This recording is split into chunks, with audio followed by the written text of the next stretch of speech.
Saya nggak pakai ijazah, tapi saya sering nulis pidato doktoral. Karena mereka nggak mampu. Rocky Gerung ijazahnya nggak diambil. Efek rumah kaca, pilih baik, ijazahnya nggak diambil. Jangan-jangan Pak Karni, kalau ini diteruskan, oke, Mas Risbon. Tapi saya takutnya rakyat Indonesia jadi memberhalakan ijazah.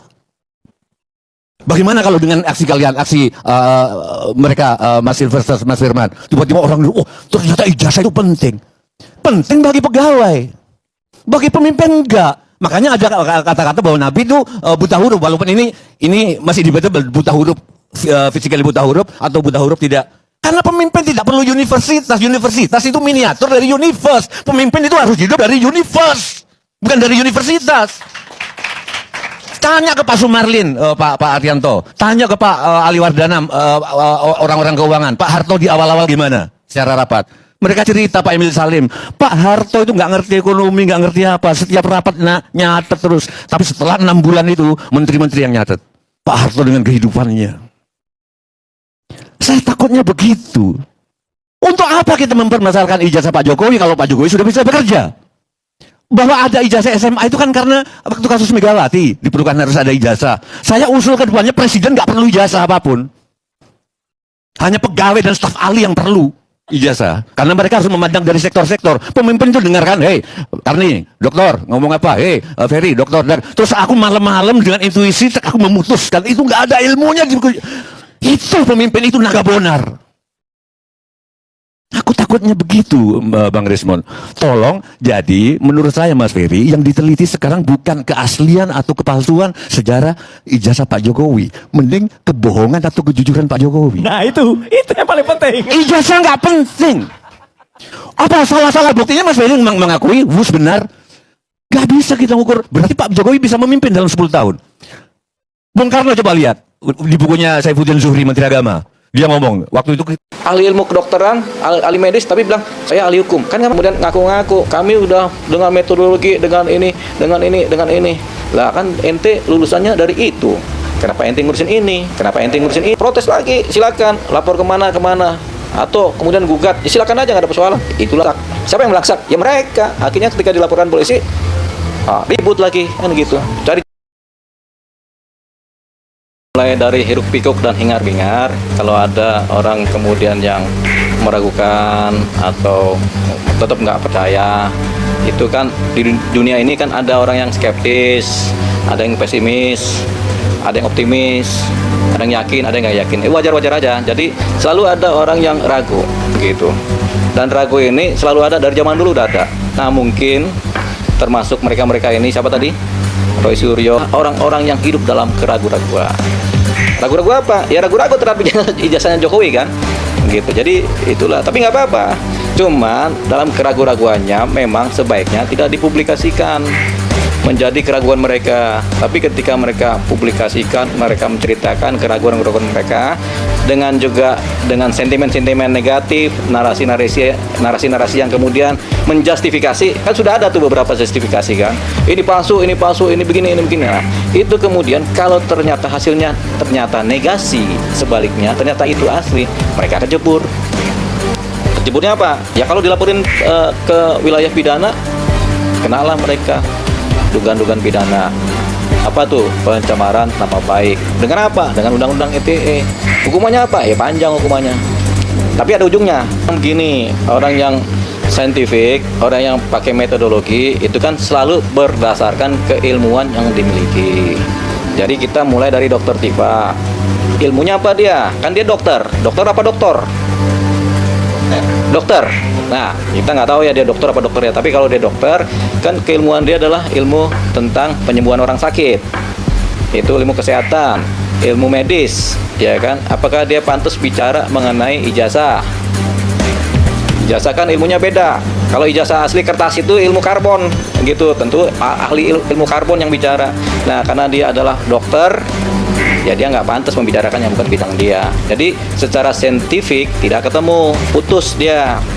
Tapi kalau ahli ilmu karbon ngeliat ini ijazah, kertasnya tahun berapa, dicetaknya kapan, ada karbonnya bagaimana, kemudian masa itu apa aja yang terkait dengan kertas ini. Nah, ahli itulah yang kemudian menganalisa menjadi disebut sebagai penelitian yang metodologis, yang saintifik. Tapi kalau seorang dokter kesehatan, dokter rumah sakit memeriksa ijazah secara ilmu karbon, ya nggak ketemu, karena bukan bidangnya. Jadi yang disebut penelitian secara saintifik itu berdasarkan keahlian dan keilmuannya dan diakui oleh lembaganya yang menaungi ini. Apa lembaga? Tentunya universitas yang paling tinggi kan. Gitu. Universitas itu ada fakultas kedokteran menaungi masalah-masalah medis. Fakultas hukum menaungi masalah-masalah hukum. Begitu. Nah, kalau fakultas kedokteran ngecek ijazah orang nggak masuk, apalagi pakai saintifik, bukan. Jadi bodong itu. Nah, itu baru dokter Tifa. Siapa lagi? Roy Suryo lulusan mana? Bidang apa? Ilmu sosial. Ini kita belum tahu ya. Apalagi? Bukan kita ngomong ya, kesehatan masyarakat. Apakah pantas ngomongin ijazah secara keilmuan? Ilmu karbon, ilmu laboratorium kertas, ilmu tulisan tangan, ilmu sejarah. Kan ada ilmunya. Belum pantas. Secara metodologi bisa, tapi saintifiknya nggak dapet, keilmuannya nggak dapet. Metodologi kan bisa, ilmu-ilmu. Tapi belum tentu juga seorang Roy Suryo itu menganalisa pakai ilmu metodologi yang sempurna, yang pakem, yang berlaku dalam keilmuan di universitas. Atau keilmuan-keilmuan dasar dalam meneliti. Apa dia sudah meneliti banyak contoh-contoh ijazah? Apakah sudah meneliti orang-orang yang hidup pada masa itu? Apakah sudah meneliti kampus UGM sendiri? Orang-orang yang hidup pada masa itu, yang memerintah pada masa itu, yang sebagai akademis pada masa itu, apakah sudah bertanya? Kalau cuma dari melihat ijazah doang terus bilang palsu, ya itu terlalu naif, nggak sesuai dengan bidang keilmuannya. Kalau persoalan ijazah asli atau palsu itu cuma persoalan kertas. Kertas ini asli atau palsu nih kertasnya, tanda tangan asli apa palsu, kan begitu kan? Apakah ini kan sederhana dan ini adanya di analisanya akademisnya ada. Akademis penentu bahwasannya ini asli palsu ada UGM-nya. Kemudian kertasnya ini asli atau palsu juga ada, ahli ilmu kertas. Tulisannya ahli ilmu tulisan. Tintanya ada juga, keaslian tanda tangannya juga ada, ahli forensik, ya kan? Itu kan semua ada di Baris Krim juga ada itu. Puslapor, Pusat Laboratorium Forensik. Itu kan ahli-ahli semua tuh di bidang-bidang itu. Ya mereka yang paling pantas meneliti, bukan seorang Roy Suryo atau seorang Dr. Tifa yang latar belakang keilmuannya nggak ada sama sekali di bidang ilmu lab krim, lab for. Jangan kemudian ngaku-ngaku kami udah dengan metodologi, dengan ini. Lah kan ente lulusannya dari itu. Kenapa ente ngurusin ini? Gitu. Saya sarjana hukum. Apa saya berani jadi dokter? Kalau nggak dicap nggak beres ini orang, begitu. Jadi orang itu sebaiknya berdasarkan keilmuannya yang dimiliki pada saat dia belajar atau dia melancarkan tindakan pendidikan. Dasarnya itu dia disebut pakar karena keilmuannya, bukannya nyebrang ilmu. Sarjana hukum tapi ahli ilmu kedokteran kan nggak masuk. Ahli ilmu kedokteran, ahli medis tapi bilang saya ahli hukum, kan nggak masuk.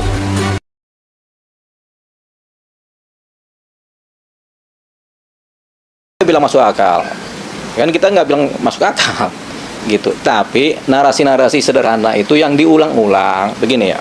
Ada prinsip, kawan saya baru bilang itu, namanya siapa, Cap, ya. Kebohongan yang berulang-ulang diteruskan, diceritakan secara terus-menerus, berulang-ulang itu lama-lama menjadi kebenaran, kan begitu. Nah ini mungkin juga seperti itu, narasi-narasi seperti itu mungkin nggak bohong ya, karena nggak tahu aja ini asli apa benar akhirnya, tapi sudah menjustifikasi ijazahnya Jokowi asli atau palsu, mereka nggak tahu kepastiannya, tapi mereka kemudian sudah menarasikan bahwasanya ini ijazahnya bodong, akhirnya banyak orang terpengaruh. Kenapa? Ngelihat narasi kan, dipublikasikan.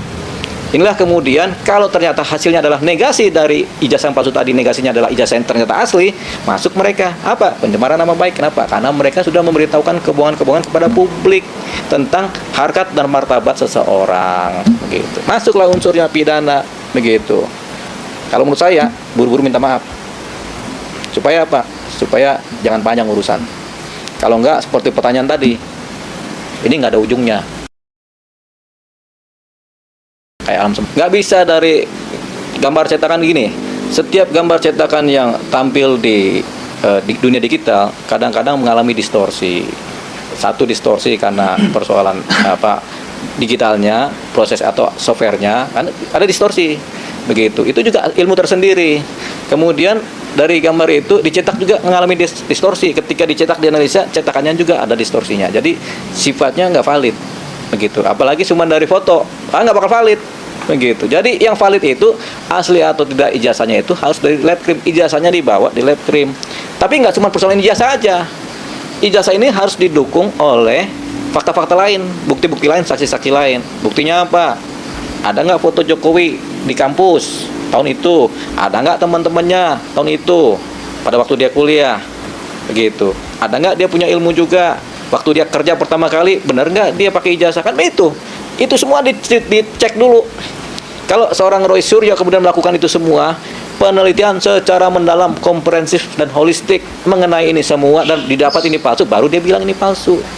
Tapi kalau dia udah ragu di awal bahwasanya ijazah itu ini palsu, ya kita nggak dapat pikiran, nggak nyampe ilmu kita juga untuk membilang begitu. Kenapa? Kita sendiri nggak berani menyebutkan satu ijazah ini asli atau palsu sebelum di lab krim. Kita ada bukti ini asli palsu juga, asli palsu ya, palsu asli. Kan nggak bisa ketemu sebelum di lab krim. Lembaganya memang lab krim.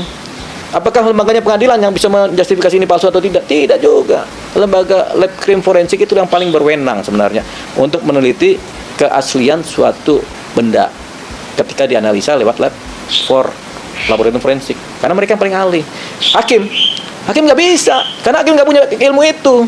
Hakim cuma dapat pengetahuan dari lab Pak Hakim, ini ijazahnya sudah kami cek asli. Hakim tinggal yes asli, tok. Begitu. Itulah hakim gunanya. Bukan ini harus dicek di pengadilan. Hanya lembaga pengadilan yang paling yang menyatakan ini asli atau palsu. Ya nggak begitu. Emang hakim bisa melihat ini asli palsu lewat mata sendiri? Ya nggak bisa. Hakim nggak punya ilmu itu kok. Dia cuma bisa mengesahkan. Tapi yang menyatakan ini asli palsu bukan hakim. Laboratorium forensik berdasarkan kaidah-kaidah metodologi penelitian yang lengkap berdasarkan kewenangan yang ada. Lab krim lah yang kemudian, lapor lah yang kemudian punya hak untuk itu. Jadi kalau kemudian ijazahnya Jokowi sudah dicek oleh Puslapor, mereka bilang, ya kami temukan bahwasanya ini ijazahnya memang otentik dan asli. Kemudian ini dibarengi dengan penelitian mendalam, dibarengi dengan saksi-saksi bukti-bukti yang sudah kami analisa, kami tanya segala macam dan memang valid. Ya sudah valid, apalagi? Karena mereka paling berwenang. Jadi Baris Krim bisa menghentikan itu laporan-laporan dari orang yang menuduh. Kenapa? Ya karena mereka udah neliti. Begitu, jadi nggak perlu sampai pengadilan, stop gitu, tidak ada unsur pidana. Itu kan yang terjadi. Karena tidak ada unsur pidana ya selesai. Artinya apa? Patut diduga memang tidak ada unsur pidana terhadap laporan si Roy Suryo CS kepada Jokowi. Ya kan memang ini ternyata asli, ya sudah selesai.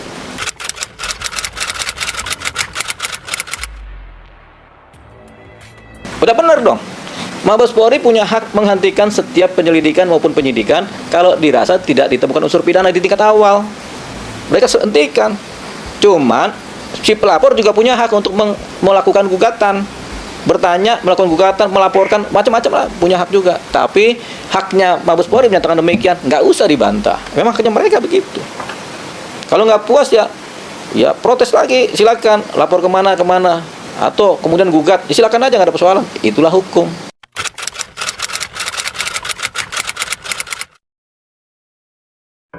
Ya nanti pengadilan, terus kan bukan dalam konteks mereka yang melaporkan kan pengadilan juga ada juga Jokowi yang melaporkan mereka kan, begitu kan. Kita nggak bilang siapa-siapa nih, cuman kita pakai ilmu sederhana dari rasionalitas sederhana juga, begitu. Jadi memang itu kan sampai di pengadilan itu Jokowi akan menunjukkan ijazahnya mungkin di pengadilan ya, begitu. Pengadilan kan Jokowi bilang begitu juga. Nanti hanya lembaga pengadilan saya tunjukkan karena yang paling berwenang untuk saya perlihatkan ijazahnya di pengadilan kan, begitu kan. Ya sah-sah aja Jokowi ngomong gitu, dan memang ditunjukkan nanti di pengadilan. Cuman siapa, dalam rangka apa ditunjukkan pengadilan? Siapa penggugatnya, siapa tergugatnya, atau siapa terdakwanya, kan begitu. Baru tunjukkan. Gampang kan, tunjukkan sementara set selesai. Cuman ditunjukkan kepada apa? Hakim. Pengunjung kan nggak ngeliat juga, buktinya di meja hakim. Hakim nggak ngeliat asli palsu. Dasarnya apa? Datang lab krim, asli semua bos. Ya sudah. Hakim mau tahunya, hakim bilang ini palsu, hakim bilang asli, hakim bilang palsu, kan nggak mungkin. Karena hakim dalam memutus harus berdasarkan keyakinan yang rasional juga, berdasarkan fakta dan bukti valid, gitu. Jadi nanti pasti tunjukkan di pengadilan, cuman siapa penggugatnya, siapa tergugatnya, atau siapa terdakwanya, itu yang kita tunggu. Siapa sih? Gitu. Tapi sebelum sampai ke sana, kalau merasa bersalah, buru-buru minta maaf. Supaya nanti ada pemaaf. Seringkali kan ada orang minta maaf, kayak Hercules minta maaf sama Bang Sutioso, kan dimaafin, datang ke rumah dimaafin, beres kan, selesai. Konflik itu berakhir dengan sendirinya.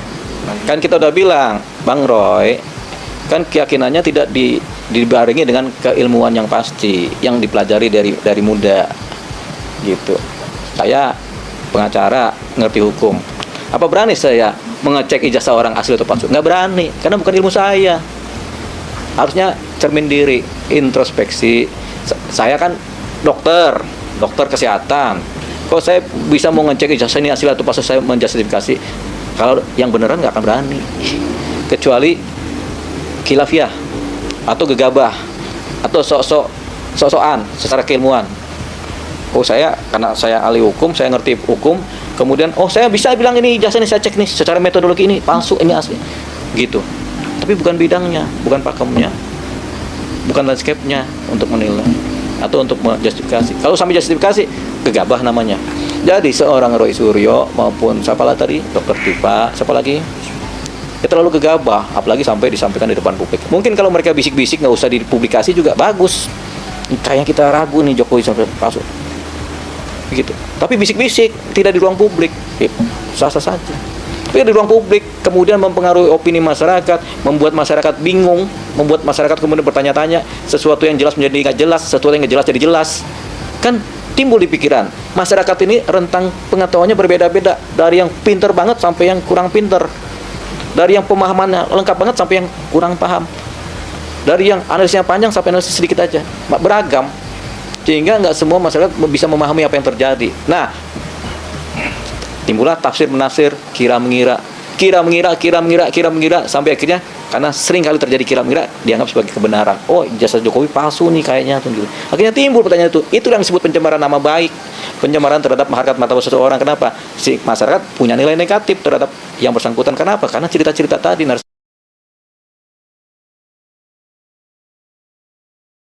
itu bukan suatu persoalan. Harus dibedakan kepemilikan, kelulusan, pengetahuan, ijazah dengan jabatan seseorang. Jabatan seseorang itu sendiri. Seseorang memiliki ijazah juga sendiri. Subjek hukum pribadi kan. Subjek hukum pribadi punya hak untuk menjaga privasinya, baik terhadap keluarganya, baik terhadap benda-bendanya, baik terhadap ijazahnya, baik terhadap ilmuannya juga. Jadi semua punya posisi dalam wilayah subjek hukum pribadi. Kita kan nggak bicara Jokowi sebagai pejabat. Kalau dia sebagai pejabat, jangan salahkan Jokowi mengenai ijazahnya. Salahkan ketika penerimaan di KPU, ketika dia jadi wali kota, penerimaan di analisa di awal. Itu disalahkan, bukan Jokowinya. Kalau disalahkan Jokowi udah terlambat kalau wilayah pejabat. Sekarang juga udah nggak menjabat jadi presiden. Ya buat apa? Prinsip hukum, setiap ada dugaan pemalsuan dokumen harus menimbulkan kerugian. Itu kan hukumnya begitu. Ada dokumen palsu sehingga rugilah seseorang. Nah sekarang apakah ada kerugian?